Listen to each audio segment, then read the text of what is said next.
Takže vy ste heterosexuál a on na mňa, že zatiaľ. V nedeľu sa však v Gunagu nesmiali len herci, ale aj diváci. Od oka strelené bolo ich najmenej 500.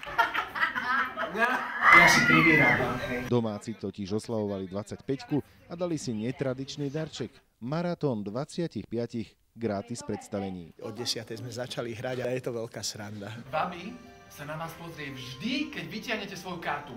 Babi.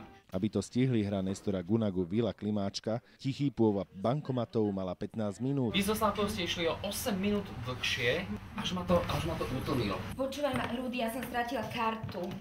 Čo?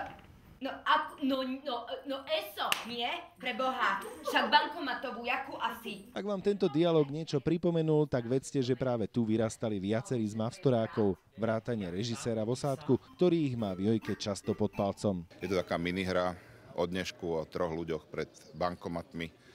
To sú také dosť symptomatické prístroje našej doby. Však tu je PIN. Neverím. Možno by to chcelo zápis do nejakej knihy rekordov. V Gunagu našla pred rokmi svoju partičku aj Slavka Halčáková. Hoc po komplikovanej operácii kolena netradičnej oslave neodolala. Nás to baví a divákov to baví, pretože máme stále naplnené. Myslieť sociálne, kupovať humánne. Vraj v tom je tichý pôvab bankomatov. Viliam Šuška, televízia Joj.